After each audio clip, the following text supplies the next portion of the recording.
दोस्तों आज हम डिस्कस करेंगे एक और नई हम कह सकते हैं डिसीज़ के बारे में, एडिमा जिसका नाम होता है। दोस्तों अक्सर आप देखते होंगे कि एडिमा हो जाता है, ठीक है ना दोस्तों। तो दोस्तों इसके बारे में हम संपूर्ण जानकारी प्राप्त करेंगे इस वीडियो में। तो दोस्तों आपको इस वीडियो को ध्यानपूर्वक लास्ट तक देखते रहना है, ठीक है ना दोस्तों। अब आपको क्या करना है, देखते रहना है। अब समझिए कि एडिमा होता क्या है। दोस्तों ये समझिए आप कि इस गुम्मे में क्या है दोस्तों, इस बाल्टी में क्या है दोस्तों, पानी भरा हुआ। क्या है दोस्तों, पानी भरा हुआ। अब क्या होता है दोस्तों, एक छोटा बच्चा आता है और इससे वो गिलास लेकर इसमें पानी डाल देता है, ठीक है ना। समझिए बात को, इसमें पानी डाल देता है तो ये भी क्या हो जाता है दोस्तों, भर जाता है। तो दोस्तों क्या हो गया, जब इसमें क्या हो गया दोस्तों, इस कैविटी में क्या हो, इस गड्ढे में क्या आ गया दोस्तों, पानी आ गया। पानी आने की वजह से दोस्तों इसको हम कह सकते हैं कि इसमें क्या आ गया, फ्लूइड का जमाव आ गया, यानी एक्यूमुलेशन हो गया, कोई भी फ्लूइड का जमाव हो गया। तो उस कंडीशन को दोस्तों क्या कह देते हैं दोस्तों, हम एडिमा कह देते हैं। क्या कह देते हैं दोस्तों, उस कंडीशन को हम एडिमा कह देते हैं। अब दोस्तों आप समझिए, तो आप तो ये समझ गए कि एडिमा क्या है, किसी भी जगह में फ्लूइड का एक्यूमुलेशन, यानी फ्लूइड का जमाव को हम क्या कह देंगे दोस्तों, एडिमा कह देंगे। अब समझिए दोस्तों आप कि oedema is a collection of fluid in the interstitial space और सीरस कैविटीज। अब देखिए दोस्तों इस लाइन का मतलब क्या है कि दोस्तों अब यहाँ पे देखिए आप दोस्तों, यहाँ पे क्या हो रहा है, ब्लड बह रहा है। और दोस्तों आप जानते हैं कि ब्लड में 90 से 92% वाटर सॉल्यूट्स मिक्स होते हैं, यानी उसमें 90 से 92% वाटर सॉल्यूट्स होंगे, यानी कि पानी के सॉल्यूट्स होंगे, ठीक है ना दोस्तों। आप समझिए दोस्तों, ये जो दोस्तों ये क्या है, हमारे पास ब्लड कैपिलरी है। अब ब्लड कैपिलरी है दोस्तों, तो इसमें छोटे छोटे क्या होते हैं दोस्तों, पोर्स होते हैं।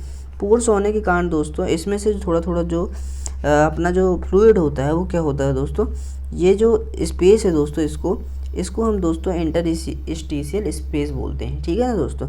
तो जो फ्लूइड होता है धीरे धीरे थोड़ा थोड़ा इसमें से लीकेज होने लगता है।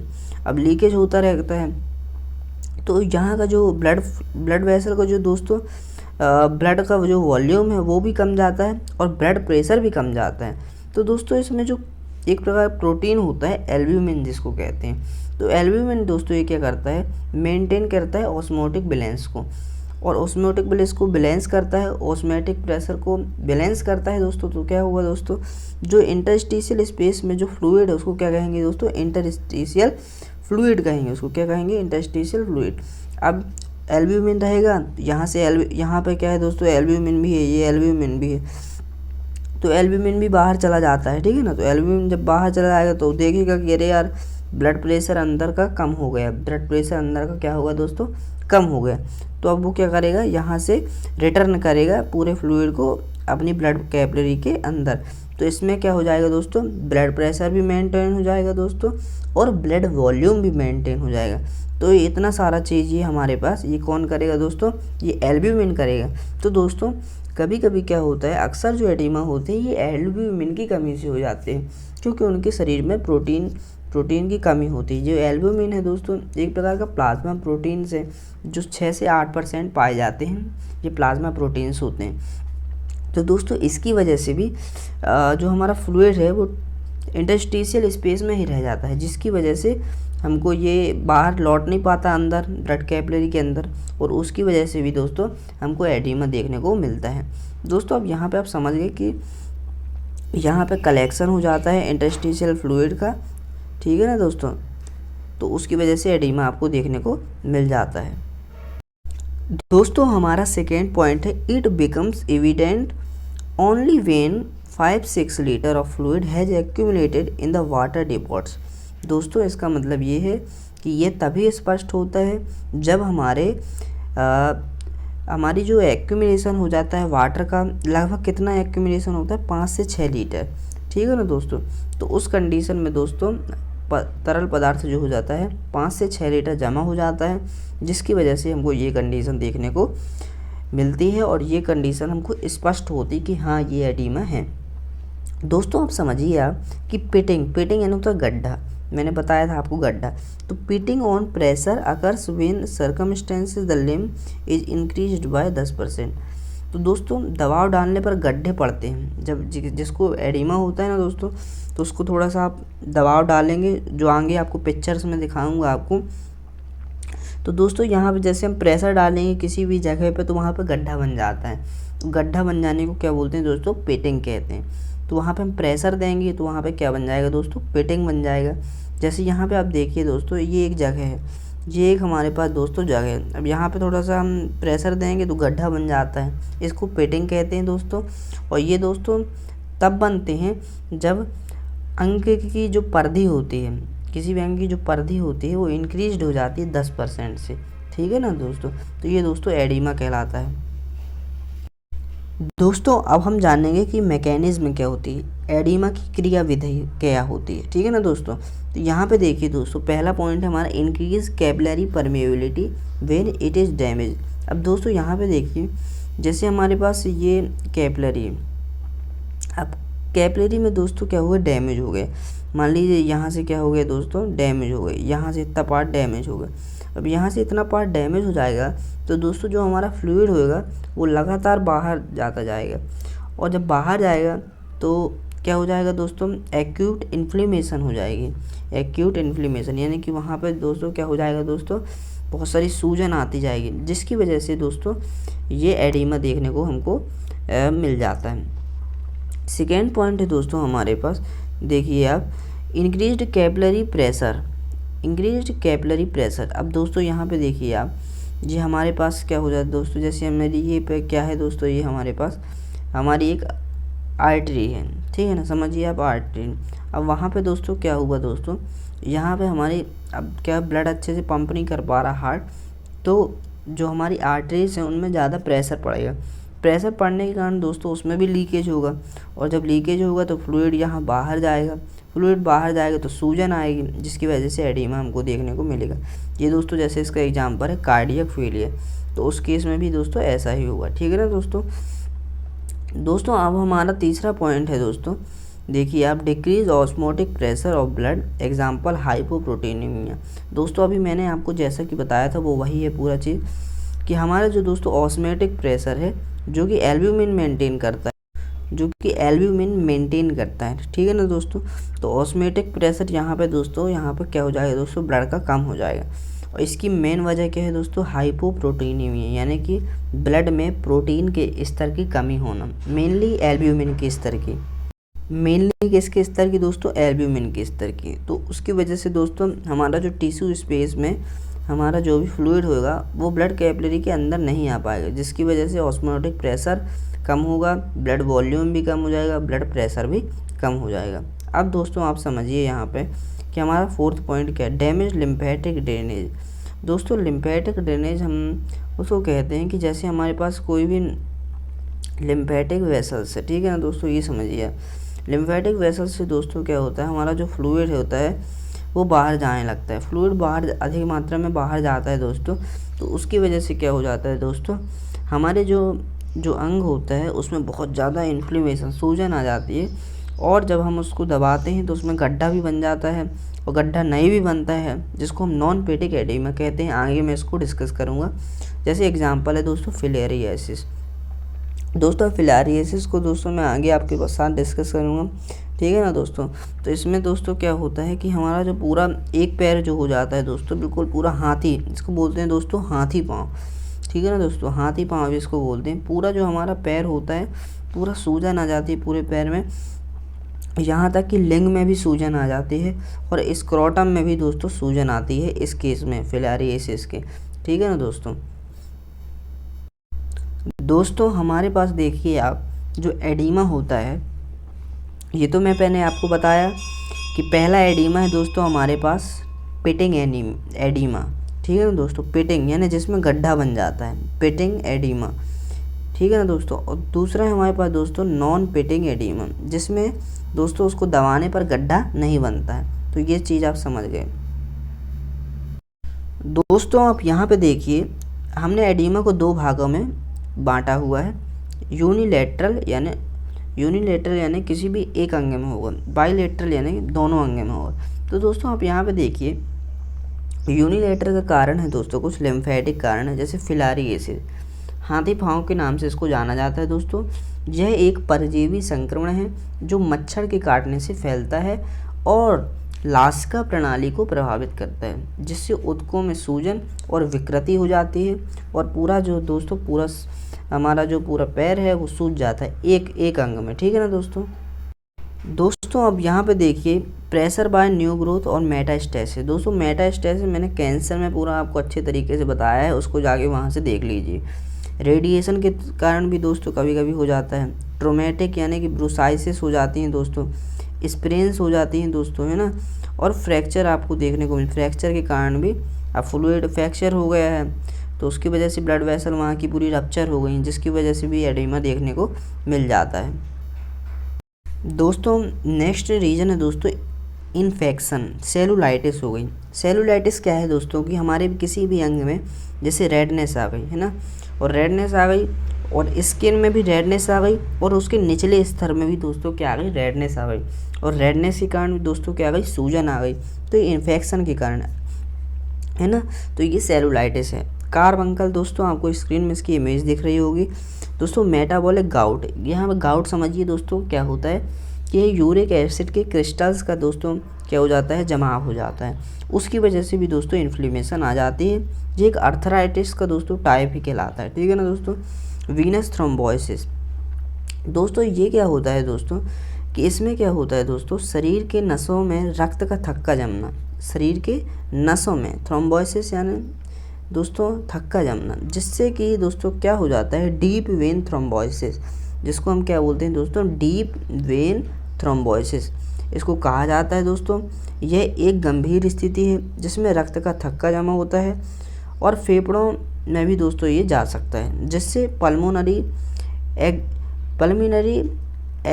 एक्बोलिज्म क्या बोलते हैं दोस्तों, पल्मोनरी एक्बोलिज्म हो जाता है जो जानलेवा हो सकता है। तो दोस्तों इसका जो ट्रीटमेंट है वो बहुत ज़रूरी है।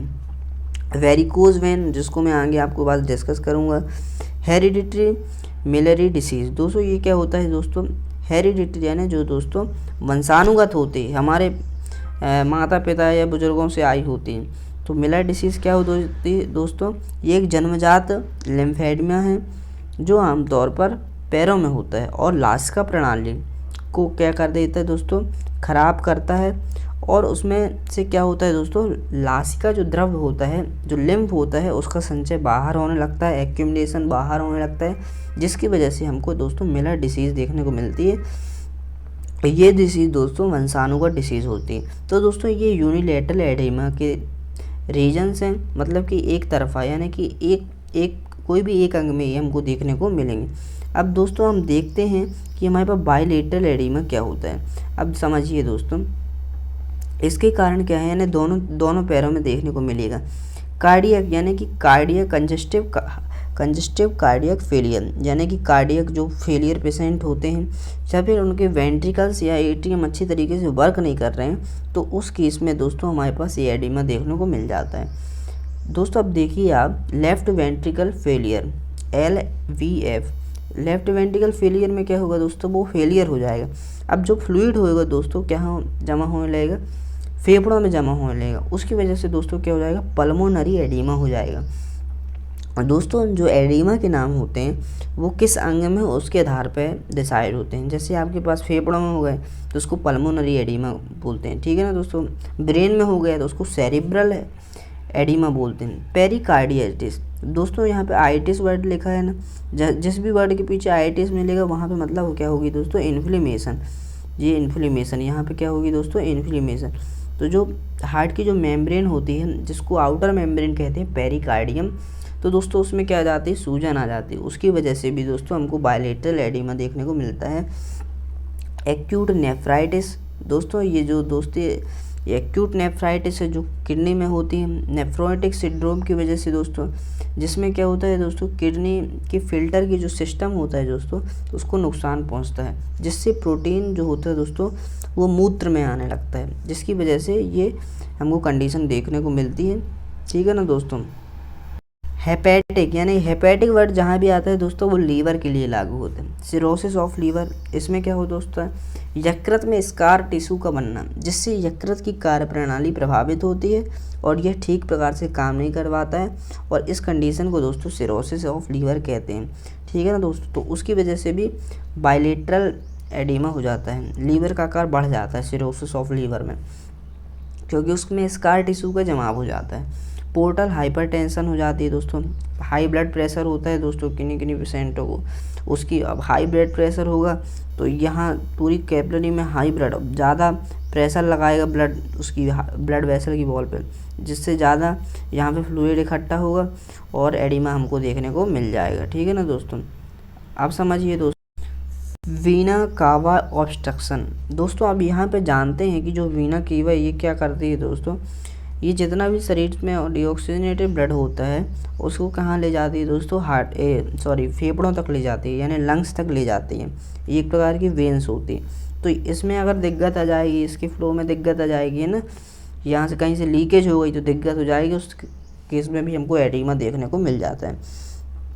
एंडोक्राइन यानी माइक्सीडिमा, जिसमें त्वचा और ऊतकों में दोस्तों क्या आ जाती है, सूजन आ जाती है, उसकी वजह से हमको बायलेटरल एडिमा देखने को मिल जाता है। एलर्जिक कंडीशन में दोस्तों, जिसको एंजियोन्यूरोटिक एडिमा कहते हैं दोस्तों, ये एक ऐसी स्थिति होती है दोस्तों जिसमें त्वचा और जो म्यूकोसा के नीचे जो ऊतक होते हैं उसमें सूजन आ जाती है, जो अक्सर हमारे चेहरे, होंठ और जीभ या गले को प्रभावित करती है। पूरा जो हमारा जो दोस्तों फेस होता है, कई लोगों का आपने देखा होगा काफ़ी फेस होता है, फ्लूइड भरा होता है, तो वो माइक्सीडिमा कहलाता है। ठीक है ना दोस्तों।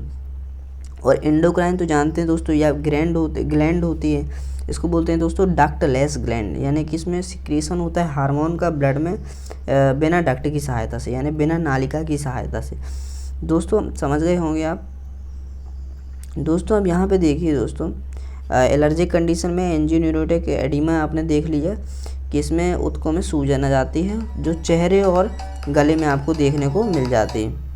ठीक है ना दोस्तों। अब देखिए दोस्तों, न्यूट्रिशनल एनीमिया, यानी दोस्तों हाइपोप्रोटीनीमिया और बेरी, यानी कि प्रोटीन्स की कमी के कारण दोस्तों हमको ये एनीमिया देखने को मिलता है। जैसे एल्ब्यूमिन की कमी हो गई है ना, बेरी आप जानते हैं कि विटामिन की कमी से हो जाता है। टॉक्सिक एपिडेमिक ड्रोप्सी, ये दोस्तों ये क्या होता है दोस्तों, ये एक ऐसी बीमारी होती है दोस्तों, जो आर्गेमोन कैक्सिकाना, जो दोस्तों एक पौधा होता है, अब ये हम फसल उगा रहे हैं, किसकी, सरसों की फसल उगा रहे हैं, राई जिसको बोलते हैं, उसके साथ भी ये पौधा आ गया और बीज उसमें मिल गया। ठीक है ना। अब उसका तेल निकाला गया तो वो तेल दूषित हो गया, अब उसी को हम खाएंगे तो उसके वजह से दोस्तों हमारे शरीर में पानी का जमा होने लगता है। तो दोस्तों ये खतरनाक होता है, इसलिए सबको देखना चाहिए कि इसमें आर्गेमोन कैक्सिकाना के बीज तो नहीं मिले हैं, नहीं तो सरसों का जो तेल होता है वो दूषित हो जाता है, जिसकी वजह से हमको ये कंडीशन देखने को मिल जाती है। तो दोस्तों आप देख सकते हैं इतनी सारी कंडीशन हैं जिसकी वजह से ये एडिमा हमको देखने को मिल सकता है दोस्तों। चलिए दोस्तों हम आगे देखते हैं। अब दोस्तों कुछ महत्वपूर्ण कारण हैं और जो मैं आपको एक्स्ट्रा तरीके से बताऊंगा इसको कि इसमें एडिमा में क्या होता है। तो दोस्तों कुछ मेडिसिन के साइड इफ़ेक्ट के कारण, अब क्या होता है दोस्तों, कई जो पेशेंट होते हैं वो कई तरह की मेडिसिन लेते हैं, जैसे कैल्शियम चैनल ब्लॉकर। ये मुख्यतः दोस्तों ब्लड प्रेशर वाले पेशेंट को दी जाती है जिनका ब्लड प्रेशर लो होता है। एस्ट्रोजन से दोस्तों ये हार्मोन्स होते हैं, उनको लिए जाता है। स्टीरॉयड लेते हैं या फिर कार्बिनोक्सोलोन लेते हैं। ठीक है ना दोस्तों। तो ये दोस्तों ड्रग्स होती हैं, ड्रग्स यानी दोस्तों ये मेडिसिन होती हैं, है ना। तो इनके साइड इफ़ेक्ट के कारण भी दोस्तों ये दोस्तों हमारे पास एडिमा देखने को मिल सकता है, सूजन शरीर में आ जाती है। तो दोस्तों कभी भी आपको अगर सूजन आए और आप अगर कोई भी दवाइयाँ लेते हो तो डॉक्टर से ज़रूर बताएं कि डॉक्टर साहब इसकी वजह से तो हमको सूजन नहीं आ रही है, तो दवाई फिर वो चेंज हो जाएंगे। ठीक है ना दोस्तों। तो ये बात आपको पूर्णतः ध्यान रखनी है, डॉक्टर से ज़रूर बताना है अगर कोई भी आप टैबलेट ले रहे हैं तो। अब दोस्तों हमारा दूसरा पॉइंट है, मधुमक्खी या कोई इंसेक्ट के बाइट करने के कारण भी सूजन हमको देखने को मिल जाती है। अब मधुमक्खी काट दी तो वहाँ पे दोस्तों यहाँ पे क्या होगा कि उसका डंक लगेगा, तो वहाँ पे दोस्तों उस चीज़ को दूर करने के लिए वहाँ पे दोस्तों एंटीबॉडी आ जाती है, जिसकी वजह से भी दोस्तों वहाँ पे सूजन आ जाती है। तो दोस्तों उसको एडिमा हम कह सकते हैं, लेकिन पूर्णतः वो एडिमा नहीं है, क्योंकि वो बॉडी का एक सुरक्षात्मक मैकेनिज्म है जो हमारी बॉडी को वहाँ पे चाहिए और बॉडी को आवश्यक है, इसलिए वहाँ पे एंटीबॉडी आ जाते हैं और उस चीज़ को ठीक करती हैं। ठीक है ना दोस्तों, तो इसको हम एडिमा कह सकते हैं, लेकिन ये पूर्णतः सही नहीं है कि एडिमा इसको हम कहेंगे। ठीक है ना दोस्तों, जब वहाँ पे फ्लूइड का एक्यूमुलेशन हो जाएगा, जैसे वहाँ पे मवाद वगैरह बहुत तेज़ी से बन रही है, तब वहाँ पे हम उसको एडिमा कहेंगे। डीप वेन थ्रोम्बोसिस दोस्तों ये मैंने आपको दोस्तों पहले ही बता दिया कि डीप वेन थ्रोम्बोसिस क्या कहलाता है। दोस्तों इसमें क्या हो जाता है, रक्त का थक्का बन जाता है और ब्लड क्लॉटिंग की वजह से दोस्तों पल्मोनरी पल्मोनरी एक्बोलिज्म, जिसको PE भी बोलते हैं दोस्तों, हो जाता है, जो कि एक जानलेवा बीमारी है। डॉक्टर से ज़्यादा संपर्क करना पड़ेगा इसके लिए आपको। सेलुलाइटिस खतरा दोस्तों जो मैंने आपको बता दिया है। लंबे समय तक दोस्तों जो व्यक्ति खड़े रहते हैं या फिर जो व्यक्ति बैठे रहते हैं एक ही पोजीशन पे दोस्तों, वो बैठे रहते हैं ना, खड़े रहते हैं, कुछ भी कर रहे हैं, लंबे समय तक ट्रैवलिंग हो रही है ना, कहीं यात्रा में जा रहे हैं लंबे समय तक, तो उस केस में दोस्तों हमको एडिमा हो जाता है। और फिर हम तकिया वगैरह रखते हैं, जैसे लेटते हैं पैर के नीचे तकिया रख लिए, तो फिर वो बैलेंस हो जाता है ना, तो वो सब सही हो जाती है, सूजन वो दूर हो जाती है। दोस्तों प्रेगनेंसी के केस में क्या होता है, जब माताएं गर्भवती होती हैं तो उस कंडीशन में क्या होता है दोस्तों, हाइपरटेंशन होता है, यानी ब्लड प्रेशर दोस्तों बढ़ता है। उसकी वजह से भी दोस्तों ये रोग हमको ये देखने को मिल जाता है। दोस्तों एक कंडीशन होती है जो मैं आपको बताता हूँ दोस्तों, कि जो गर्भवती महिलाएं होती हैं जिसको, उसमें एक कंडीशन देखने को मिलती है जिसको बोलते हैं प्री एक्लेम्पसिया। दोस्तों इसमें क्या होता है, महिलाओं का जो ब्लड प्रेशर है बहुत ज़्यादा बढ़ जाता है। तो दोस्तों इस केस में क्या हो जाता है दोस्तों, ये गायनेकोलॉजिस्ट को दिखाना पड़ता है हमको, है ना, ज़्यादा सूजन के केस में। और ये दोनों जो सूजन दोस्तों दोनों पैरों में हमको देखने को मिलती है हल्की हल्की, तो लेकिन दोस्तों इसको दिखाना ज़रूरी है। तो प्रेगनेंसी के केस में भी एडिमा हो जाता है। दोस्तों अब समझते हैं कि लक्षण क्या हैं, ये एडिमा के लक्षण क्या होते हैं, तो इसको हमको समझना पड़ेगा। तो स्किन और पैरों में सूजन हो जाती है। समझिए दोस्तों, स्किन यानी त्वचा में और पैरों में क्या हो जाती है दोस्तों, सूजन हो जाती है। अब समझिए दोस्तों, स्किन का रंग चमकदार दिखता है, बिल्कुल चिकना, अच्छा चमकीला, बढ़िया, कि कोई उसमें दरार वगैरह नहीं। जो दोस्तों रिंकल्स होती हैं, झुर्रियाँ पड़ जाती हैं, वो भी उसमें हमको देखने को नहीं मिलती। तो ये दोस्तों एडिमा के लक्षण। पिटिंग एडिमा दोस्तों मैंने आपको बताया कि दबाने पर वहाँ पे गड्ढा बन जाता है, और नॉन पिटिंग यानी एडिमा यानी कि वहाँ पे गड्ढा नहीं बनता है। ठीक है ना दोस्तों। और दोस्तों क्या होता है दोस्तों, वेट गेन होता है, यानी कि जब एक्यूमुलेशन होगा दोस्तों फ्लूइड का, तो वहाँ पे दोस्तों क्या होगा, वजन शरीर का बढ़ेगा, और बढ़ने के केस में दोस्तों इसमें लक्षण है दोस्तों ये कि एडिमा होने के चांसेस हैं। दोस्तों इसमें करना क्या है हमको, कि एक्सरसाइज कर सकते हैं दोस्तों, मसाज कर सकते हैं आप, नमक आपको कम खाना है। ठीक है ना दोस्तों, ताकि ब्लड प्रेशर आपका बढ़े नहीं, है ना, कम है अगर तो बढ़े नहीं। ब्लड प्रेशर बढ़ेगा तो फिर वही दिक्कत होगी, फ्लूइड का एक्यूमुलेशन होगा। हाथ पैर चलाते रहना है, पंजे वगैरह जो आपके रहते हैं उसको दोस्तों चलाते रहना है, ताकि वो फ्लो बना रहे। ठीक है ना दोस्तों। टेस्ट की बात कर लेते हैं दोस्तों, तो KFT यानी किडनी फंक्शन टेस्ट, किडनी सही से वर्क कर रही है कि नहीं, यानी कि किडनी अगर वर्क नहीं करेगी तो आपके प्रोटीन्स आपके यूरिन यानी मूत्र में जाएंगे, जिसकी वजह से भी हमको ये चीज़ देखने को मिल जाती है, प्रोटीन की कमी हो जाएगी, उसकी वजह से हमको एडिमा हो सकता है। लीवर फंक्शन टेस्ट, क्योंकि लीवर ही दोस्तों क्या करता है, प्रोटीन्स बनाता है। अब लीवर ही अच्छे से वर्क नहीं करेगा तो दिक्कत हो जाएगी। हीमोग्लोबिन का टेस्ट करवा लीजिए दोस्तों। हीमोग्लोबिन की वजह से भी दोस्तों कमी के कारण, यानी 7 से 8 से कम हो जाता है, तो उसकी कमी की वजह से भी एडिमा हमको देखने को मिल जाता है। एल्ब्यूमिन लेवल, जो कि मैंने आपको बताया कि एल्ब्यूमिन के टेस्ट तो करवा ही लेना है। इकोकार्डियोग्राफी दोस्तों होती है, यानी हार्ट की जो होती है उसको आप करवा सकते हैं दोस्तों। डॉपलर अल्ट्रासाउंड, जिससे दोस्तों खून के जो फ्लो होता है उसका टेस्ट होता है कि खून का फ्लो कैसा हो रहा है हमारी बॉडी के अंदर, ब्लड वेसल के अंदर। यूरिन का एनालिसिस करना है दोस्तों पूरी तरीके से। तो दोस्तों ये कुछ महत्वपूर्ण टेस्ट हैं जो एडिमा के केस में आप करवा सकते हैं, और आप जान सकते हैं कि हमको एडिमा है कि नहीं। दोस्तों अब यहाँ पे देखिए जो मैंने आपको बताया यूनिलेटरल एडिमा, ये एक पैर में हमको देखने को मिल जाते हैं। दोस्तों इसमें सेलुलाइटिस भी है क्योंकि इसमें रेडनेस आ रही है, और इसमें जो नीचे की जो ऊतक है स्किन के नीचे उसमें भी सूजन है, तो इस सेलुलाइटिस का भी एग्जाम्पल है, जो कि यूनिलेटरल एडिमा का भी एग्जाम्पल है। उसी के कारण ये हमको यूनिलेटरल एडिमा होता है। दोस्तों अब यहाँ पर देखिए बाईलेटरल एडिमा, बाईलेटरल यानी दोनों पैर में है दोस्तों। और दोस्तों मैंने आपको जैसे कि इसमें बताया था कि पिटिंग आपको देखने को मिल रही है, दबाने पर दोस्तों क्या हो रही है, पिटिंग देखने को मिल रही है, गड्ढा बन रहा है, ठीक है ना। तो गड्ढा बनने के कारण दोस्तों ये क्या कहलाएगा, पिटिंग एडिमा।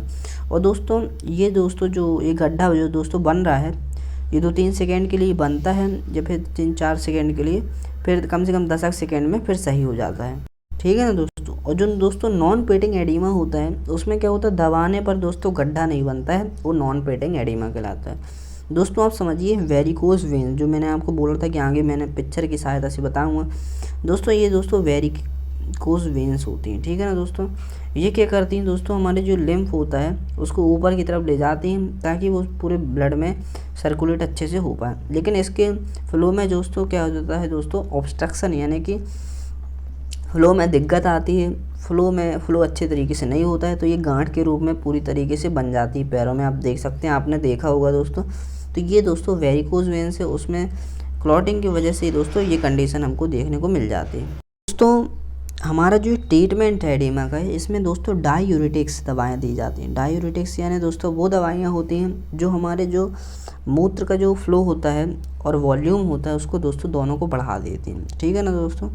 तो दोस्तों जैसे हमारे पास रिड्यूस फ्लूइड एक्यूमुलेशन, अब फ्लूइड का जो एक्यूमुलेशन है हमारे शरीर में वो ताकि कम से कम हो, जैसे कुछ सब्सटेंस जैसे आप चाय वगैरह पीते हैं, है ना, तो उसके वो भी एक प्रकार का डायूरेटिक्स है। ज़्यादा आपको बाथरूम लगेगी चाय जो ज़्यादा पीते हैं, ठीक है ना दोस्तों।